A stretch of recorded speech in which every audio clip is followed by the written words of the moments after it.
crush all the struggles and pressures that get in your way, big or small, minor or major. We all are fighting demons that others do not know about. But it's how you handle it that makes it look easy. Shop at Mile.today. Again, Mile, M-I-L-E.today. Mile.today.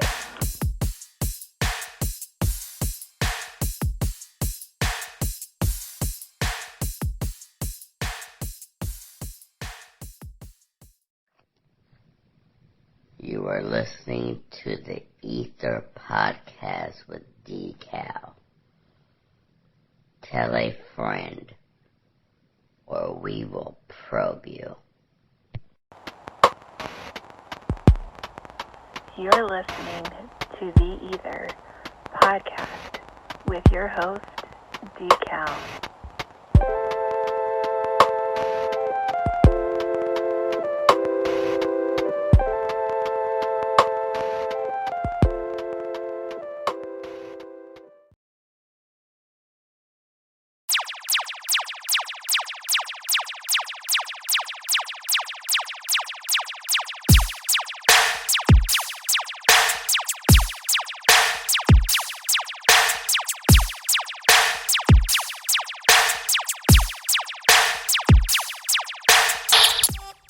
Ladies and gentlemen, it is your boy D-Cal here with the E.I.T.H.R podcast, episode number 101.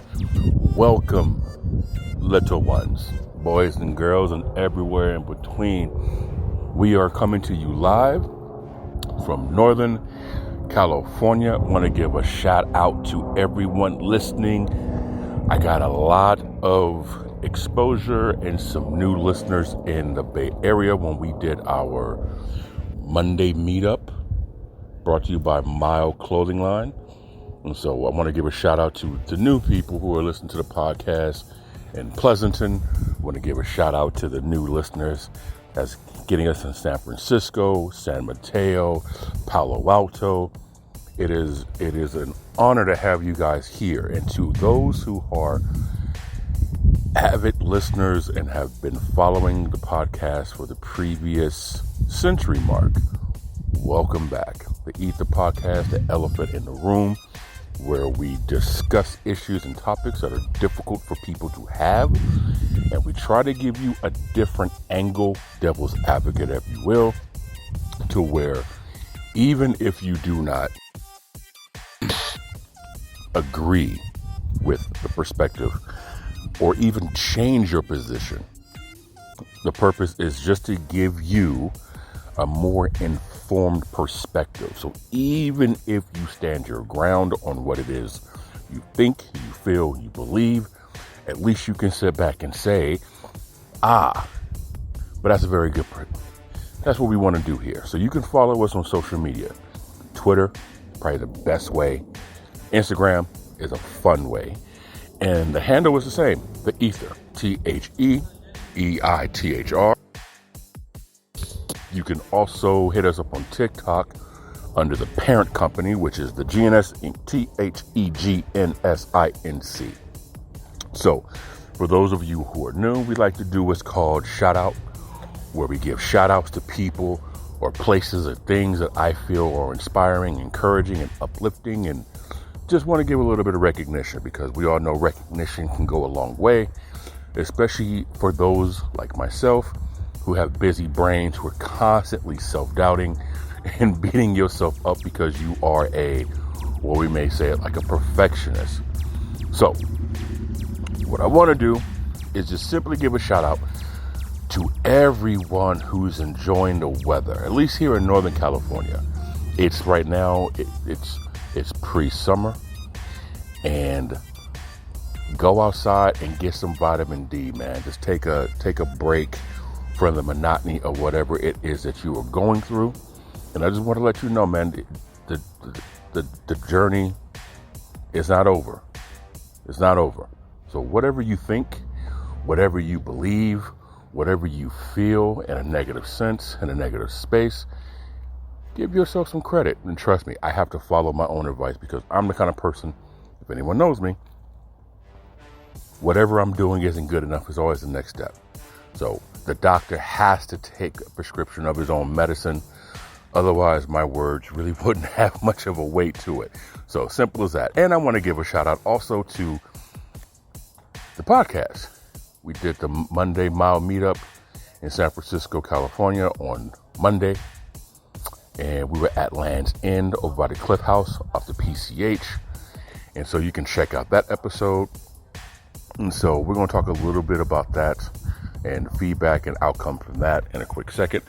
But I also want to give some inspirational motivational, because in my podcast, I hope your days end better than they start. And this is a great start to a better end. So for words of wisdom, inspirational, motivational. If you're not at peace with yourself, nothing you attract will bring you peace. End quote. And that is very powerful. And if you don't love you, no one else is going to be able to love you. If you don't have at least some type of calming within yourself, anything you attract is not going to bring you any calming. It's not going to bring you any peace. It's not going to bring you any joy. If anything, it may raise anxieties. So keep that in mind. We're going to get into a few things, a few opinions that I got on some things that's been going on with the world. So if you can just sit tight to the E.I.T.H.R podcast. Also, want to give a shout out to those new subscriptions to gnsetv.com, which is a TV channel, streaming channel that we've created. So go ahead and peek that out. It's free subscription. Do that. We're going to take a break right quick and come right back.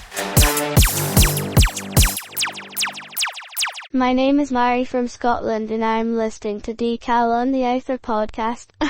Good job, babe. So while I was in the Bay Area, San Francisco, there is a Walmart. It once was a Target. I worked at it in high school on Hesperian Boulevard. And if those who don't know where Hesperian is, don't worry about it. You can always look it up.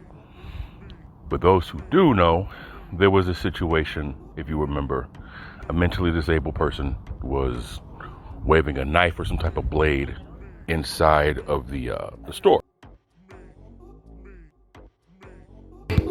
And law enforcement were there. They were called.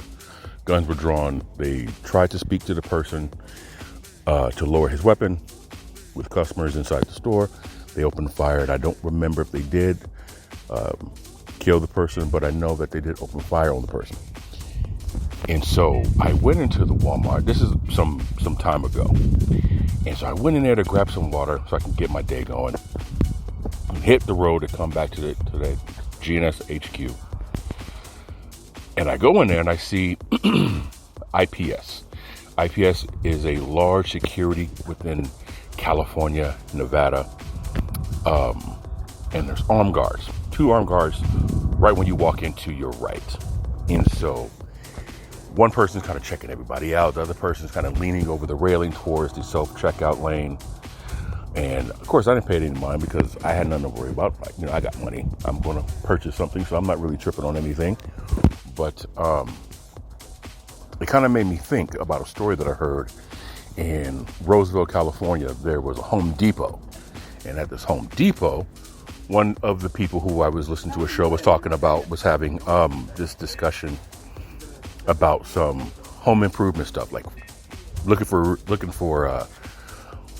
whatever he was looking for. I don't remember, but I do remember the conversation he said he had with one of the cashiers, and the conversation was some flooring, because he was talking about how wide open things are and does he have to worry about certain things, coming up missing. And the cashier told this person, at this particular Home Depot in Roseville, someone had walked out with about $12,000 worth of flooring. And he was kind of like, wait a minute, what? And so the story got repeated. And with that said, he was like, yeah, and also, I don't remember the other store that he mentioned. Someone also had taken a few $1,000s worth of, I think, wiring or some type of something else for the housing, home improvement. And I started to think to myself, once I saw the security at the Walmart, 2 armed guards. You have armed security in a retail store where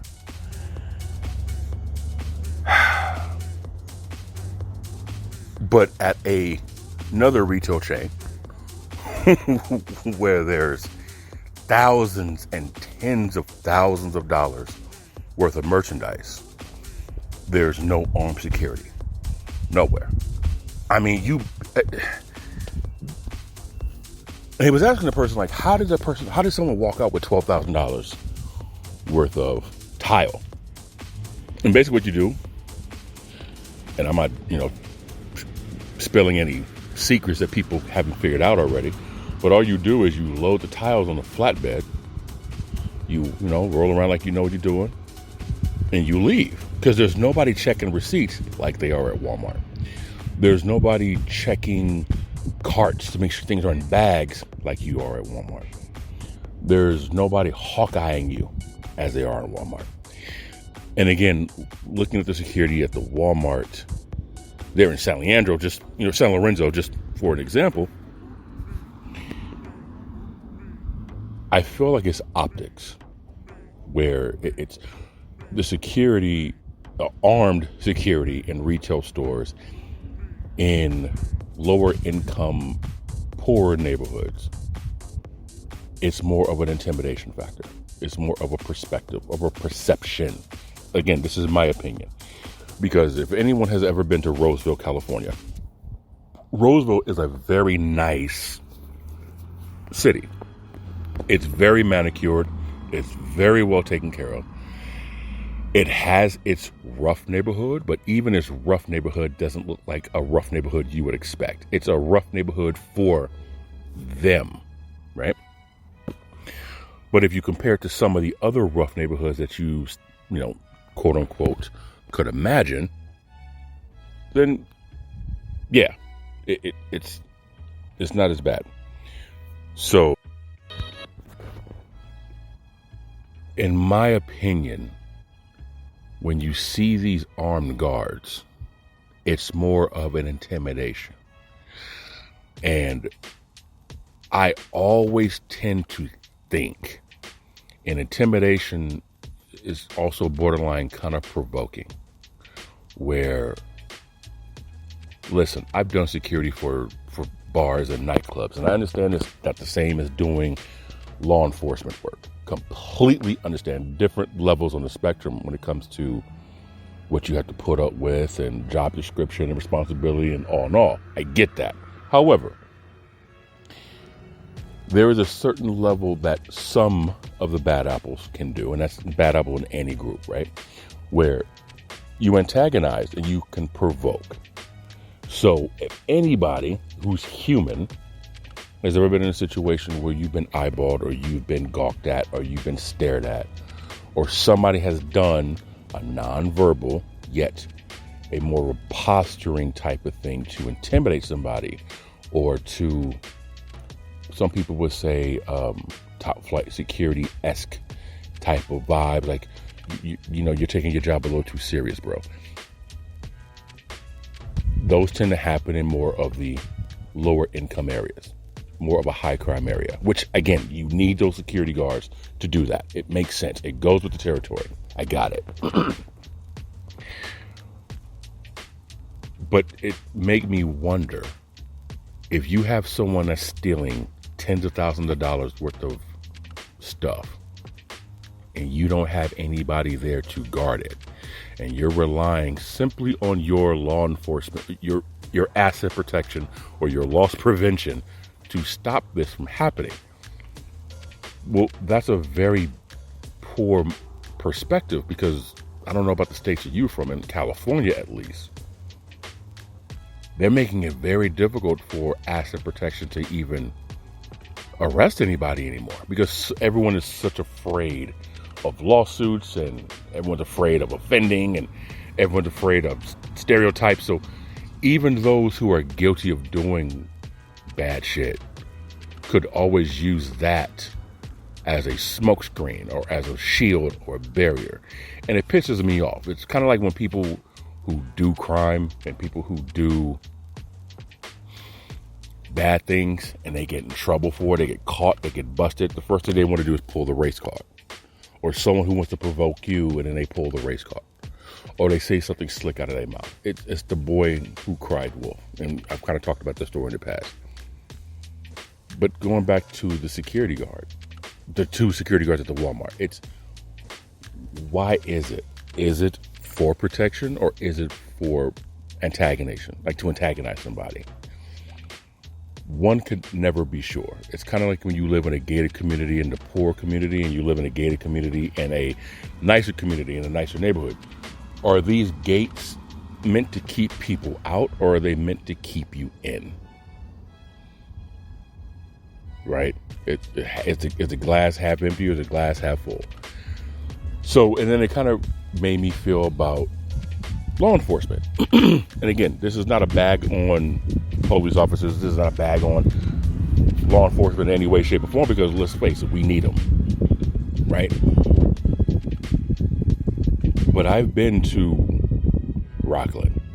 I've been to Lincoln, California. I've been to Roseville, California. I've been to Palo Alto, California. I've been to,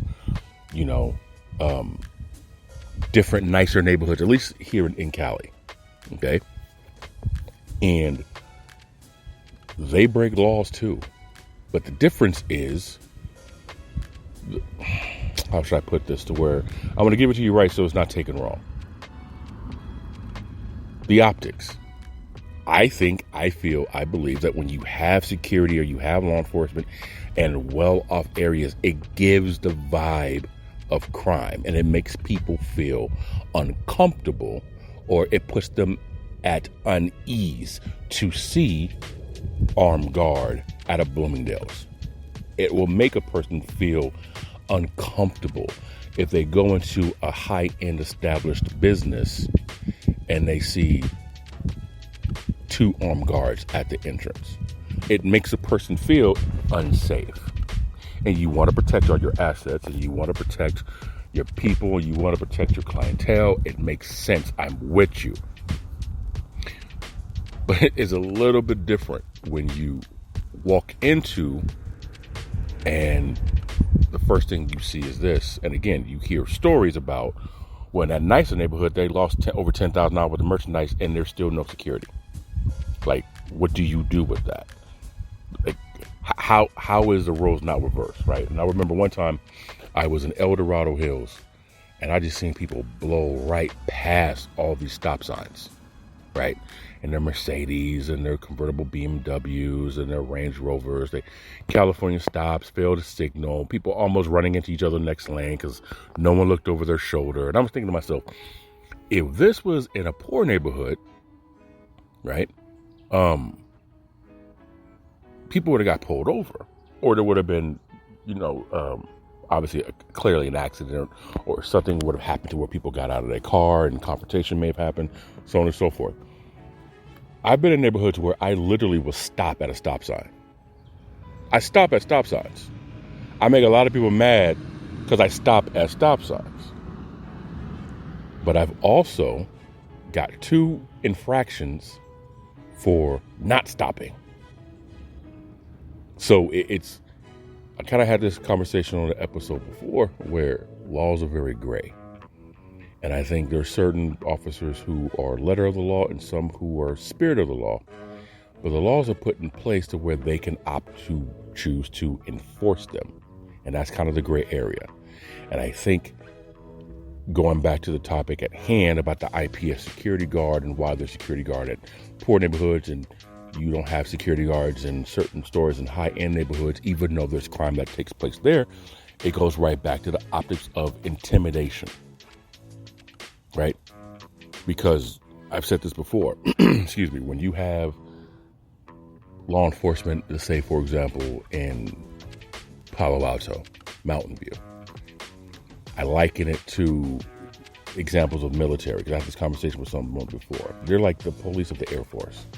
They're very intelligent, very analytical. They're very cerebral. They comprehend the conversation a little bit different. They explain things differently. They don't necessarily come with the force of rapture when they pull you over. Matter of fact, I just saw somebody get pulled over earlier about their modification for their car, and I mean, he had the guy get out, look under his hood, point things out to him, gave him the ticket, but there really was nothing else.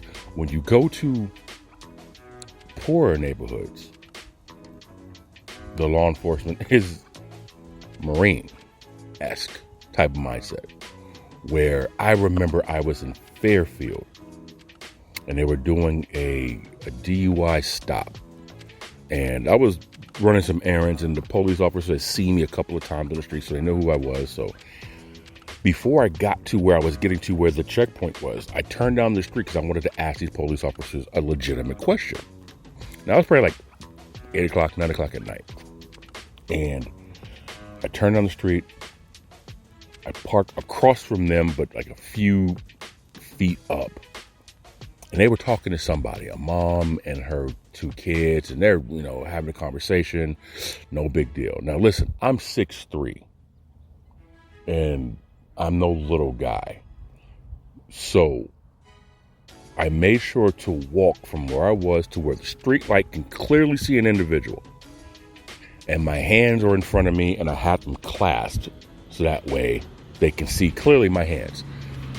So with my left arm bent in front of me at a 90-degree angle, my right hand in the air to get their attention. Hey, excuse me, officers. Question, officer. And they turn around, and I'll never forget, he had this floodlight on his motorcycle. And when he turned around, he like, hey, put his floodlight on me. And his other officer turned around and put his hand on his gun. Stay right there. And the first thing that ran through my mind was, these people walked up on you, had a conversation, asked you questions. You guys laughed and joked, no big deal. I'm trying to get your attention, to ask you questions, do everything I can to be non-threatening, to put yourself at ease. I'm standing under a light, so you see me there. And you still hit me with the floodlight. You still hit me with the yelling command, and you still have your hand on your service revolver, as if a threat is about to happen. And it kind of just made me feel, wow, bro, like whatever scenario you have planning in your head, that's exactly what you're expecting to go down. And it brings me back to my situation with the Walmart. If you have someone, and I've done this as security, and I've done this as a customer with other people being security, if someone is expecting you to be whatever they think you are going to be, that's the impression they have of you before you even say a word. And it's unfortunate because we do it all the time, regardless of the situation. It's called prejudice. We prejudge people. And I feel that's another reason why. Because in poor neighborhoods, for those of you who've never been to because of what you see, what you hear, or what you read, everybody is already on edge. Everyone's stressed up. Everyone's wound tight. Everyone's trying to make it. They're just trying to make ends meet, right? As best they can. Yes, you have crime, but as I said earlier, you have crime in everything. I got a friend who moved from Auburn, California, moved back to the Bay Area. She moved back to Sebastopol, which is right outside of Santa Rosa. And I said, well, why would you move from Auburn? It's so nice and quiet, and like you don't hear nothing about it. Like, was the cows too loud, right? Were you annoyed with the chirping because it's so quick? Making fun of her a little bit. And she was like, dude, it's people breaking in at this point in time. People were breaking into other people's mailboxes and stealing mail. And I said, why are people stealing people's mail? They're like, because, of whatever reason, it's a really bad meth problem out here in Auburn. And I was literally, shockingly, I don't know why I was like thrown off. I was like, wait, there's a drug problem in Auburn? She was like, yeah, I had to leave. It wasn't safe to be out here because you have people stealing catalytic converters, you have people stealing mail, you have people trying to break into people's houses. And it kind of made me think, okay, well, how come none of this is on the news? Again, I think it goes back to the perception that the system has it to where everything is compartmentalized. You have this group is like this group is like that, those groups are like this, that group over here is like this. And so it's easy to identify and it's easy to relate and it's easy to associate people with certain things if you already have a prejudgment based on who and what they are. And I feel that's a huge disconnect for society to be able to get along. Huge. Because if people with money walk into an establishment where there's high security and they feel at some point that they're unsafe, they're most likely not going to shop there. They're most likely not going to go there because of the scenarios playing in our head of what possibly could and how they may feel threatened. There was a comedian, I can't remember who it was, I think it was D.L. Hughley, where he says they should take cops from poor neighborhoods and cops from wealthy neighborhoods and reverse them. So you have, as an analogy I gave earlier, you have the Marine mindseted police officer in the wealthy neighborhoods, and then you have the more cerebral Air Force officers in the hood. And then you're going to see a different perception of law enforcement, right? And again, poor neighborhoods, aggressive, high crime, I get it. But there's a whole plethora of issues that can go with that, man. Matter of fact, I saw this video of why there are so many ran down homes in a lot of neighborhoods.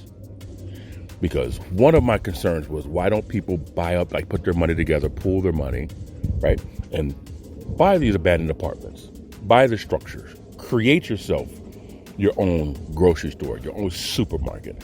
Now, a lot of people in the hood don't think like that. So that's a foreign concept to them. They don't understand it, so therefore they're not really with it.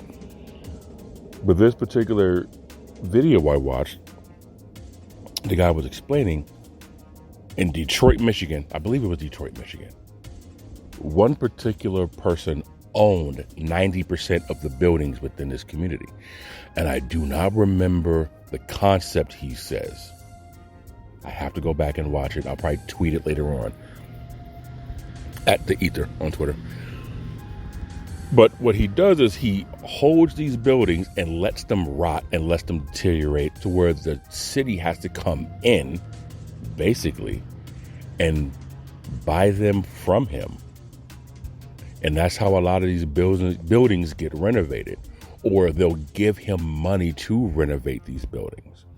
So you buy them for the cheap, you just let them sit and just rot and just go bad. And the city wants to fix them up. That's also part of how the gentrification works, because then he'll get money from the city one way or another. These buildings get renovated, the prices skyrocket, and they push everybody out. This is why understanding and learning economics is so crucial for people, and why understanding how money operates is important for people, because not everyone has the same means. I think, feel, and believe that if we were to take those same security guards and put them in this neighborhood over here, people would stop shopping as frequent because of. I also think the perception of how society is, a lot of people will start getting arrested that normally would get off scot-free. As I mentioned before, in Colorado Hills, I've seen people blow past stop signs and cut people off and failure to signal. Same things you would see in, pick a poor neighborhood. But there's not enough police officers to catch them, if any at all. And there's some communities that don't have any law enforcement. So a lot of people feel as if, for lack of better terms, they feel entitled to where they can do things. And the mindset is, you're poor, you're this, you're that. That's why police are there. And I sent out a tweet on the E.I.T.H.R where, someone who is afraid of losing everything versus somebody who is who never had anything. Which person is more violent? Which person is going to be more wound tight? If you know you're about to lose, or if you've never had anything, no matter how hard you work. So you can never gain something, or you have everything and you're about to lose it. Who's the more violent person? Who's the more angry? Who is more likely to snap? And I honestly feel it's both. But the perception is you can't really arrest those in well-off neighborhoods because, well, that's where the money is. Understand, our government is a business. And those who aren't so well off, well, we can continuously, pay less to do more to generate, because there's more, for lack of a better term. You'll have more less fortunate than you do who is fortunate in an economy. Those who are more fortunate, even though there's less of them, they generate a higher amount of income. Salaries, houses, clothing, transportation, cost of living, so on and so forth. And in my opinion, less fortunate, there's more of them. You could pay them less. You can double, you can triple the workload, right? You could, if you will, work them more to the bone, because you're pocketing what they should be earning and what they're generating in sales. And the property that you're renting or buying or owning is cheaper. So you're coming out on top. And if you're in a poor neighborhood and you're getting intimidated by the security guard, because again, I understand they're doing their thing, but I've been a guard where you eye somebody. You kind of just give them the up down. You look at them, you stare at them, you judge them based on how they look or what they're wearing. And anybody who's anybody is going to feel a certain type of way. Well, more so in poorer neighborhoods, you're going to get people who are going to say something. You have a problem? Is there something I can help you with? And that's going to start the confrontation. And that's going to create the tension. I've been in situations myself, man, where people will say things to get me to react a certain type of way. So me personally, firsthand, I understand it. I remember getting pulled over as a teenager for speeding. And I'm like, how you gonna pull me over for speeding when I'm getting passed by people? Fact of the matter is, David, you were speeding. He's not worried about anybody else. He's talking to you. I've had this happen as an adult, getting pulled over for speeding. Even though I'm getting passed by other people. It's one of those things where some folks use certain things to justify why things are here. And I know this happens in everybody else's job as well. You have a boss that does this shit to you. They'll give you tasks or make you work. Hell, they'll probably have you sit by someone they know you don't care for. Because as a manager, as an owner of a business, listen, either you two are going to get along, my problem is solved. One of you is going to quit, my problem is solved. But either way it go, I'm going to do what I feel is the best case scenario to resolve this issue, because it's going to solve itself regardless. Hell, if you guys don't say nothing to each other and you just hate each other remarkably, but you still get your work done, guess what? Problem solved. So I spent a good amount of time on this topic, and I apologize, but it was definitely something I feel that it needs to be addressed. What's your opinion on that?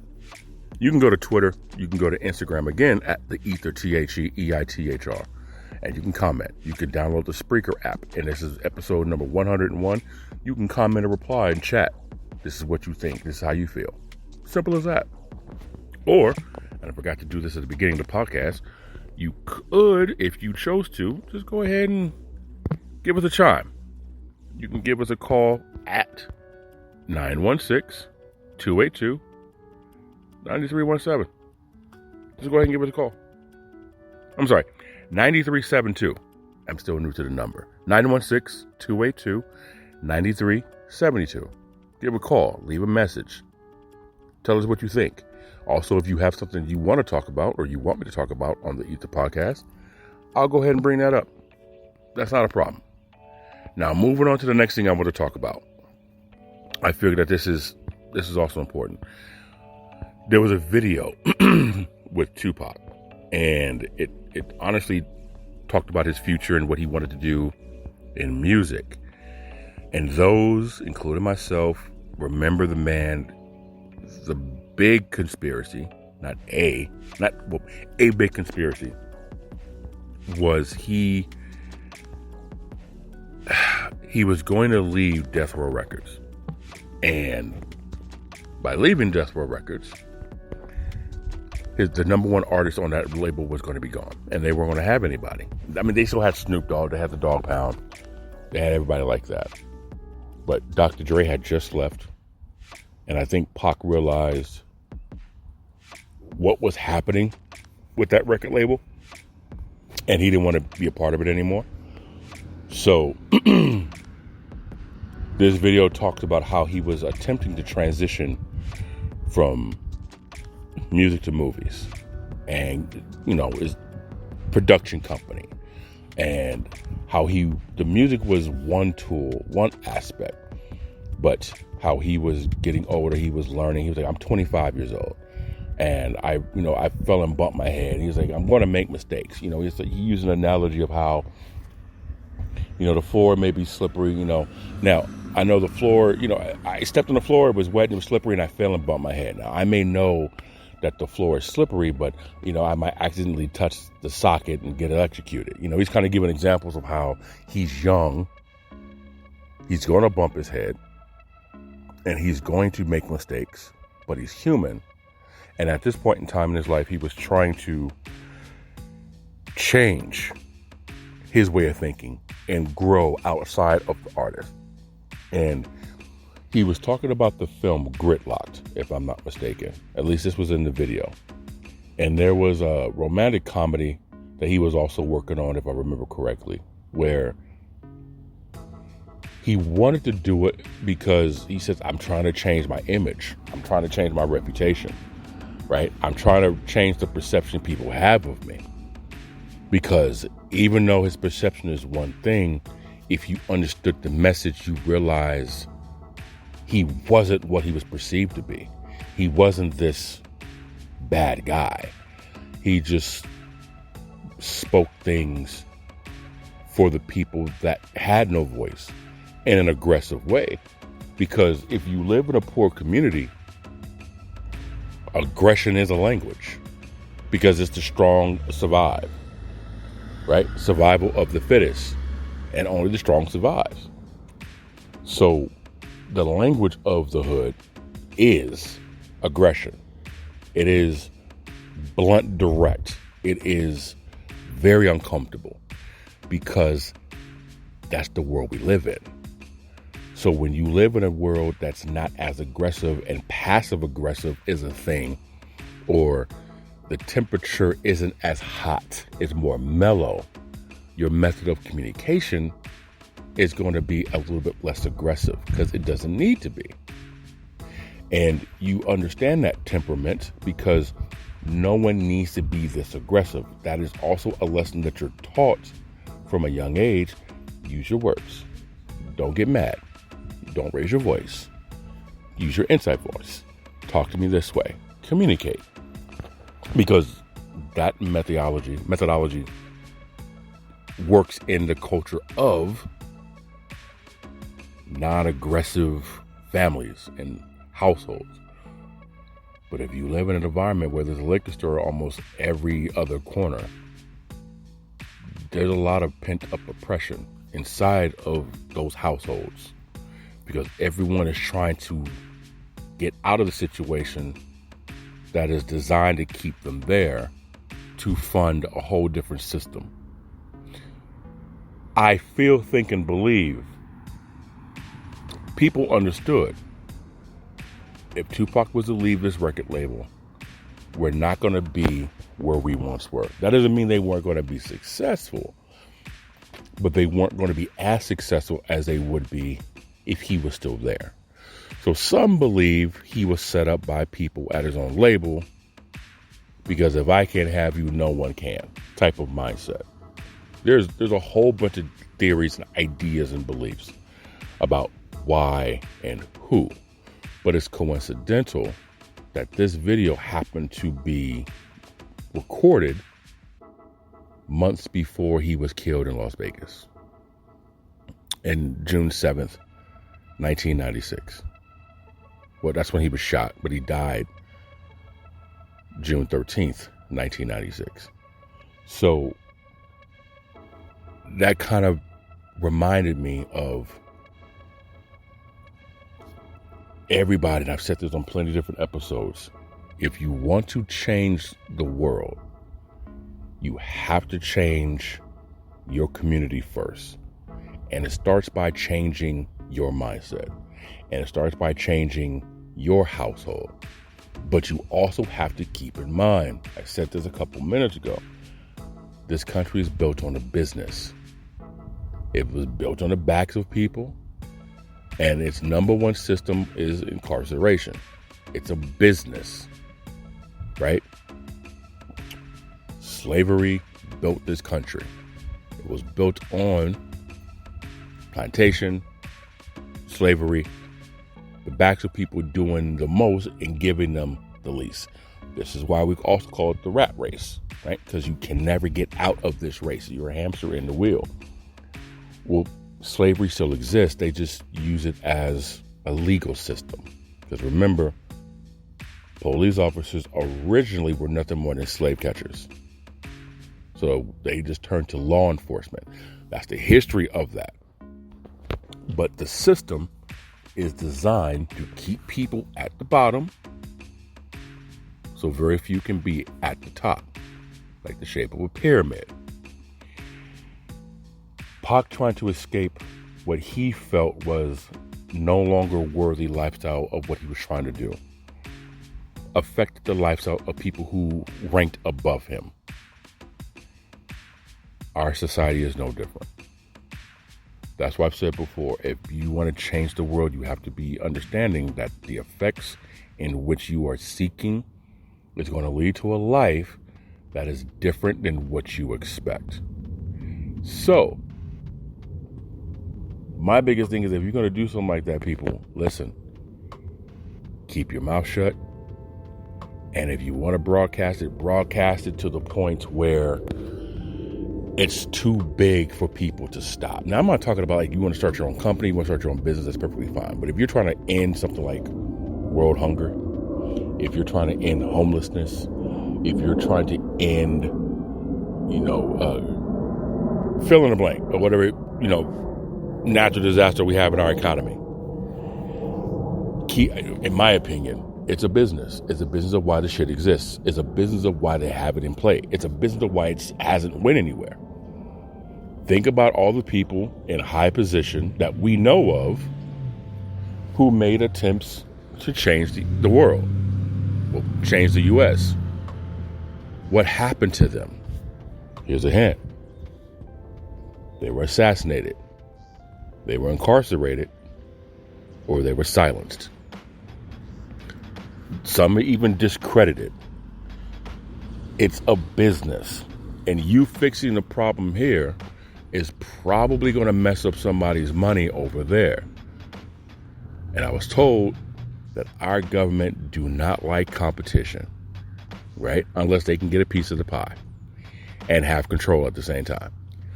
So if you want to fix the economy, if you want to fix these problems, you have to know what you're up against. And I know it's kind of a deep, metaphorical topic, but it definitely is an elephant in the room. Because with all the money that we have, why haven't we fixed homelessness yet, right? I think it was episode 97 or 98 when we talked about the old E.I.T.H.R Arena in Sacramento, California. They tore that down. But before they tore it down, they had it as a COVID center. You mean to tell me that you guys couldn't use that as housing for the unhoused and created a parking lot as a staging area where people with cars and stuff can live there and do like a non-profit or some type of interning or something, to where you do a partnership with restaurants with leftover food. They can just get that to eat or donate to eat or something, because it fuels a system, in my opinion. It creates a problem which leads to the necessity of law enforcement, which leads to crime, which leads to drugs, which leads to fill in the blank. So the POC thing kind of just reminded me, y'all, that if you want to change something for the better, and there's someone who's above you that's benefiting from your struggle, they might have a problem because you're going to be affecting their bottom line, right? Think of any other business. So what's your take on that? What's your opinion? Do you think that's kind of like, man, that don't make no damn sense? Or do you feel actually that does make sense?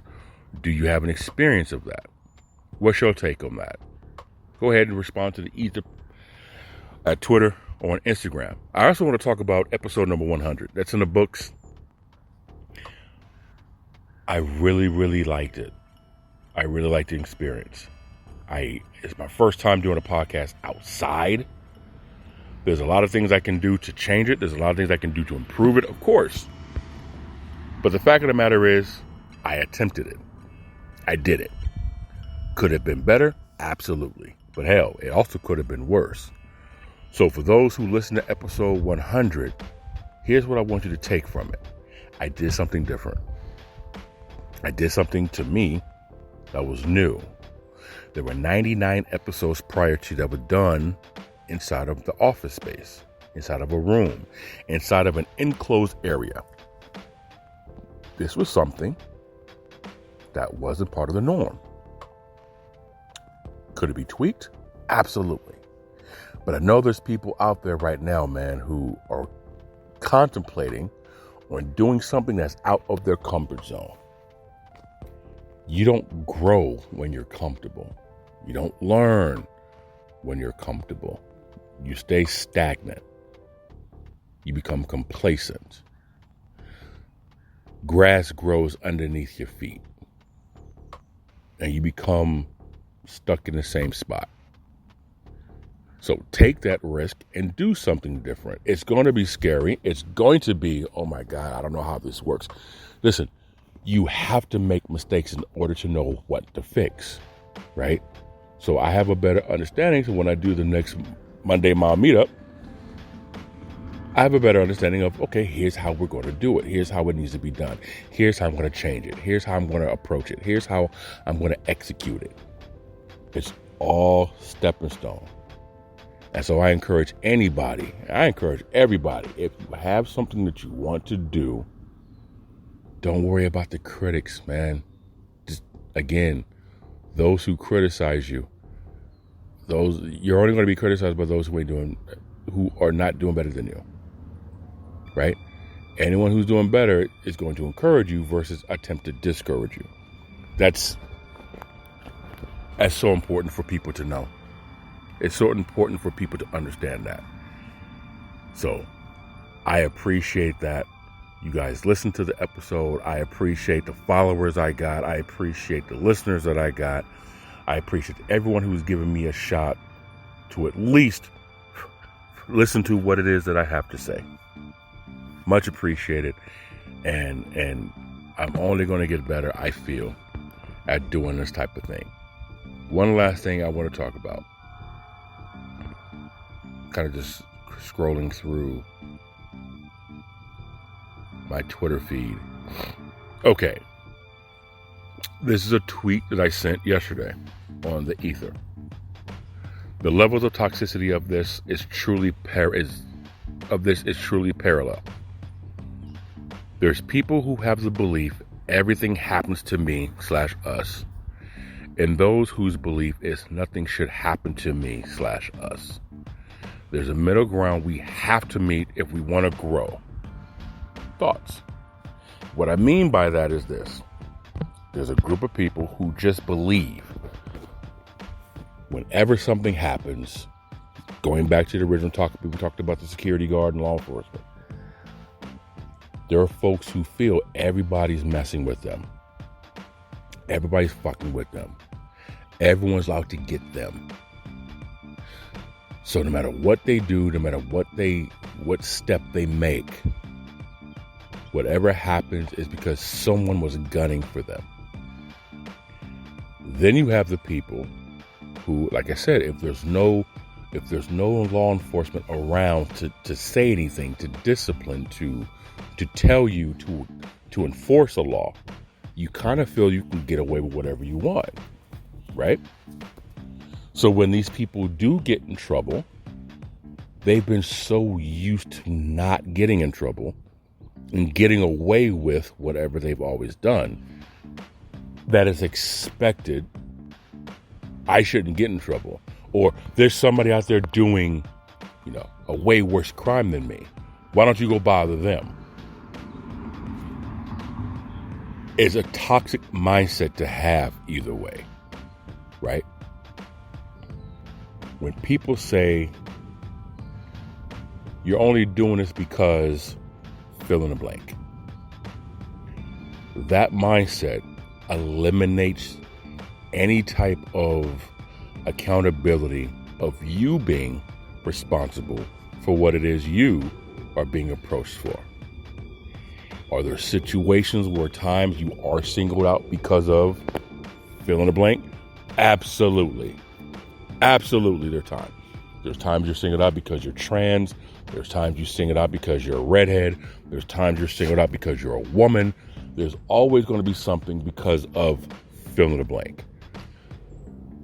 But you have to do your best to not always pull that card. Because in some cases, you did something. It might have even been something you weren't aware you weren't supposed to do. You have to acknowledge, okay, I didn't know I wasn't supposed to do that. Oh, okay. I wasn't aware that I'm supposed to signal all the way until I'm fully into the lane. Thank you for explaining that to me. It's something minor. Some people would want to nitpick to get at you for something. We can't always pull the card because I'm a woman.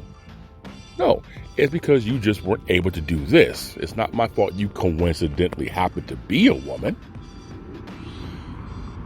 Some people want to pull this never happens to me. Well, it never happens to you because no one's ever pulled you over for it. It's never happened to you because no one's ever called you out for it. It's never happened to you because no one ever seen you do it. Now that someone has, you're not supposed to do that.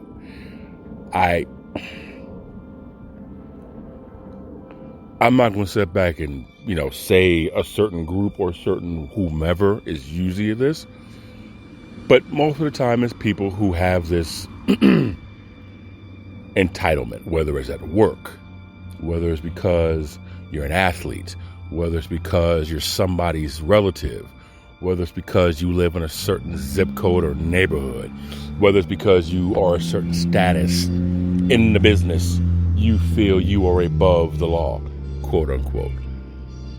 Both of those are toxic, right? Because you're the man, that does not mean that your significant other doesn't have a valid point or points to what's going on. All because you're a man doesn't mean that your significant other is unable to comprehend what's going on. All because you are a woman doesn't necessarily mean he's going to accuse you of jumping into conclusions. All because you are blank doesn't mean that everyone is going to blank. Now, your experience may be this. So you're already going to be on the lookout for, lack of better terms, certain red flags. That happens to everybody. But you have to be aware. You can't be so quick on the draw. I had this saying that everyone is an individual, but every individual doesn't represent everybody. And that's the God's honest truth. And it is very frustrating when you have these traumas and your person is triggered, because it gets ugly and it's very uncomfortable for everybody, because then people don't want to be around you because you may spaz out and have a moment. You don't want to be around people because they make you feel a certain type of way. Listen, you can't expect people to accept who you are while at the same time critiquing and criticizing them for being them. It has to go hand in hand. As I said before in one of my other episodes, communication is the key. Comprehension is the lock. Compromise is the door you open so you can walk through a better opportunity of making things better. And so when you have this toxicity of, it's because I'm this.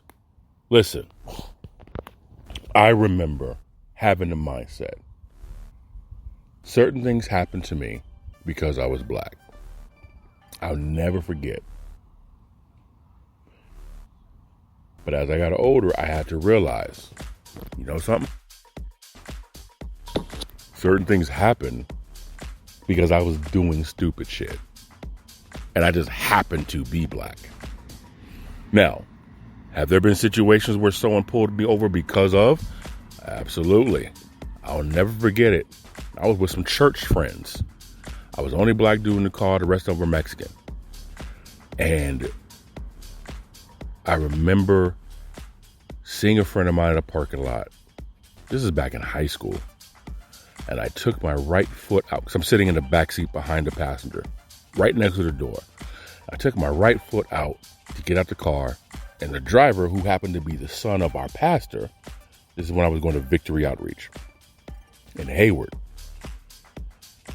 He said, well, let me pull over and get out the middle of the driveway. I was like, okay. And I put my right foot back in the car and closed the door. Stefan pulled to the right into a parking space. Sheriff pulled us over. This sheriff, it was an older white man and a fairly younger white female. And they were adamant I threw drugs at the car when we saw them. And I'm like, what did you see me throw out the car? You didn't saw me throw anything out the car. You saw me take my right leg out the car to get out. Then you saw me take my right leg, kind of like the hokey pokey, right? And they said, I know what I saw. And I remember telling the police officer, I said, listen, man, if that's the case, ain't no cars came up behind us except for yours. So whatever you saw me throw out the car, it would still be where it landed. So why don't you go grab whatever it is that you saw me throw out the car and prove to us I threw something out the car. This officer proceeded to tell me, don't tell me how to do my job.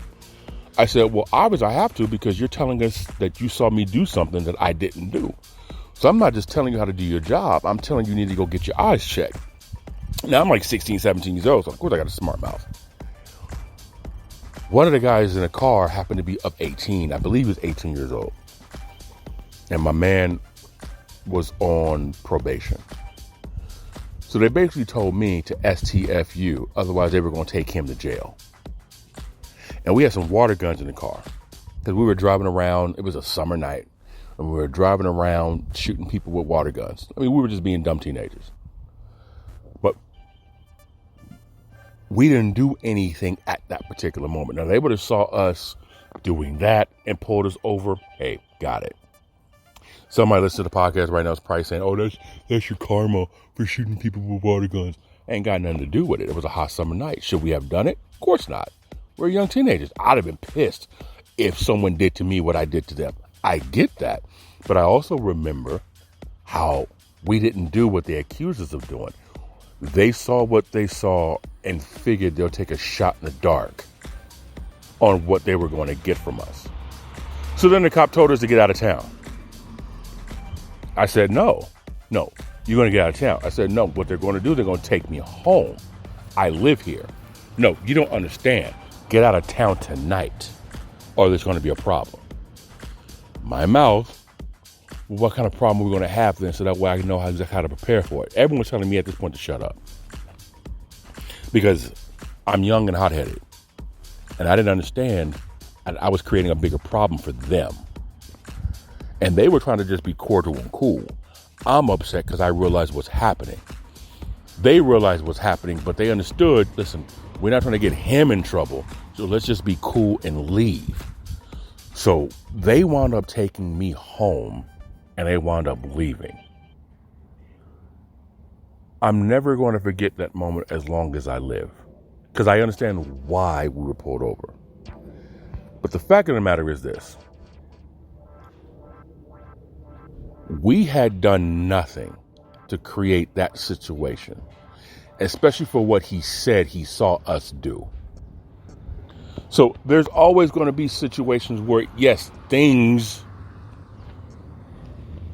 are out of your control. But I also had to learn, if you do this, that's why. So you always have to check yourself to make sure, am I clean? Right? Did I signal? Did I make a complete stop? Was I speeding? Was I tailgating? Are my lights out? Are my fuses blown? What was my music too loud? Did you give anyone a reason to say something to you? And I understand in today's world, ladies and gentlemen, hell, you don't really need a reason for anybody to bother you anymore, right? You don't need a reason. I've had somebody get mad at me because I'm deliberately not making any eye contact with anybody. I'm ignoring people on purpose. And someone would come up and be like, hey, to get my attention, and I'll look over and they'll be like, you got a problem? I'm like, how do I have a problem with you when I did everything I could do to avoid you? You're going to have people out there who are going to cut you off because they think it's funny, and they're going to get pissed at you because you had a reaction to them. Because in today's world, I can do what I want to do. You can't tell me what to do. And everyone thinks like that. Right? But it's not necessarily everything against you, especially if you are the one who provoked that problem. If you're the kind of person, nothing should happen to me. I remember in the training program for the fragrance business, we were in, what town was that? Not Salinas, Watsonville. And this dude, Scott, goes to the store and he's pitching the store clerk and everything. And they were Middle Eastern. I want to say it was a father, so there was a language barrier between Scott and the dad. Scott had been, we were drinking he was drinking on the road. Me and Eric, we weren't, but Scott was. And I was driving Scott's car. And I see another dude like hem Scott up and walk him out the store. So me and Eric, we run over to him like, what's the deal? What's going on? And I remember the guy saying something about Scott. And I was like, wait, so what's going on? What's the situation? Scott was inebriated. And then Scott started to make fun of the dad's language and his accent and was provoking him because they didn't want to buy the fragrances. So at this point, Scott was really kind of just being a prick. And there was another situation in Clear Lake where I used to love to go to sell my fragrances on the weekends. And it's right by the post office out there in Clear Lake. They got mad because we were there. And I can't remember who we were with, but they had described what happened because the weekend before, Scott was in Clear Lake. They said no to the fragrances. They said we couldn't, sell our shit there no more, at least that day. And Scott thought it was funny, and I'll never forget hearing this story, man, because I was pissed. Because there's a spot that I love to go to, and I did well there, just posting up, selling stuff. Well, it was at nighttime, and they were telling everyone they had to leave. So Scott thought it would be funny before he left. He exposed himself and pissed on their door and laughed about it. And I remember talking to one of the clerks there about the situation. And that's kind of one of those things where I was able to establish with certain businesses, whenever I came out that way, I would talk to the manager. And I mean, from Clear Lake to Susanville to Reno, Nevada to Eugene, Oregon to Klamath Falls, Oregon to Brookings, Oregon. It was one of those things where even down by Madera, down by Modesto, Waterford, California, when we would travel, there were certain businesses that I can go into and say, hey, we're here. And then Merced, they have a Walmart, or it might be Modesto. Take that back, I'm wrong completely. I think it's down by Fresno. And they have a Walmart there, and security is tough. Like, they'll patrol. They heavy. She hated anybody who was doing anything in the parking lot. But I had this thing where I would just approach people.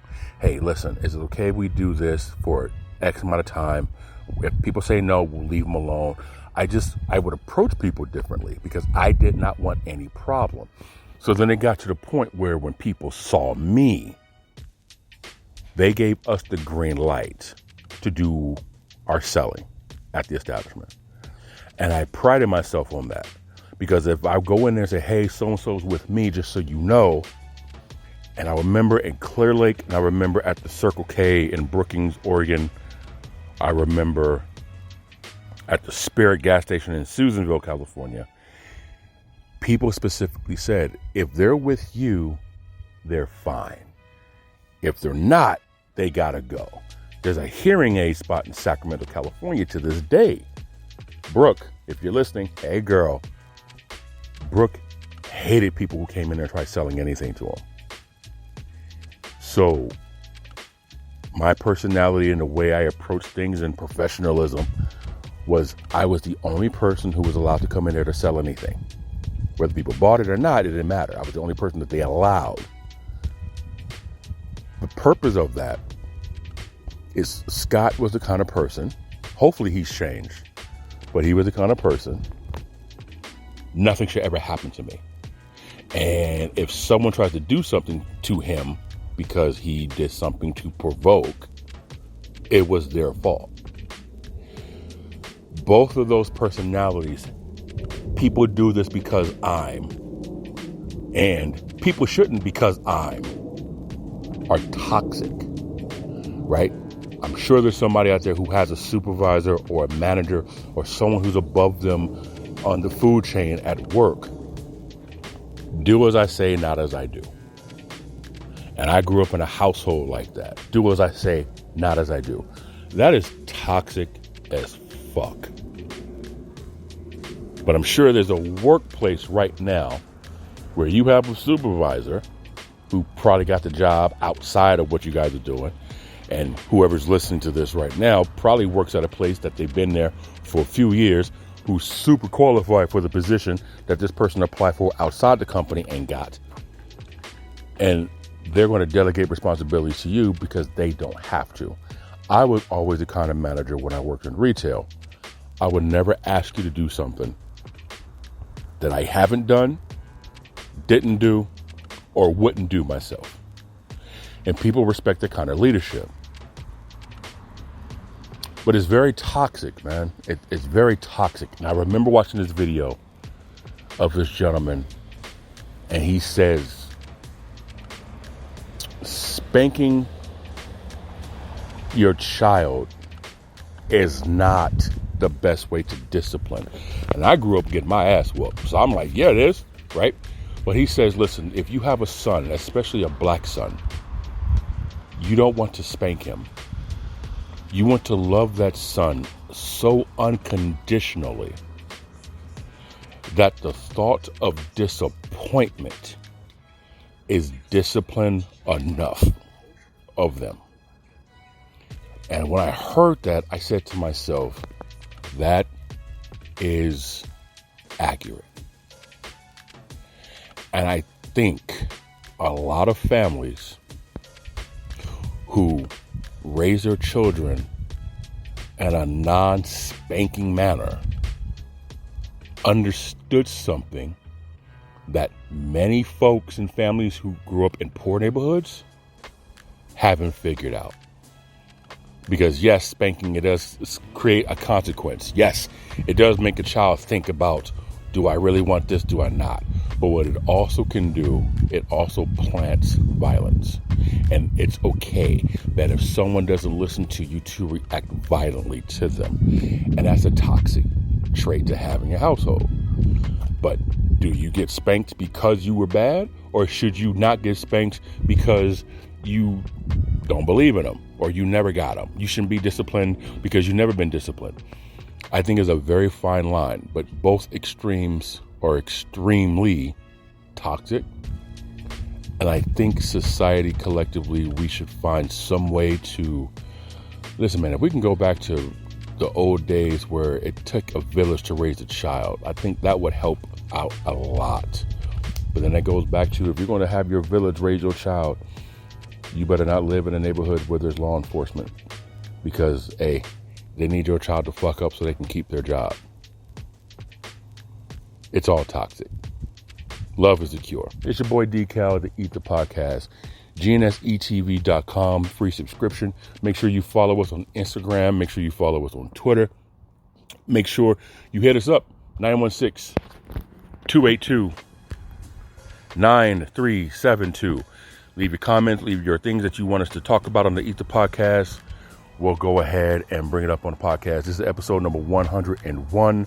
Spreaker.com. Create a profile and chat with me while I'm on the podcast. Friday, how do you mile? Be good.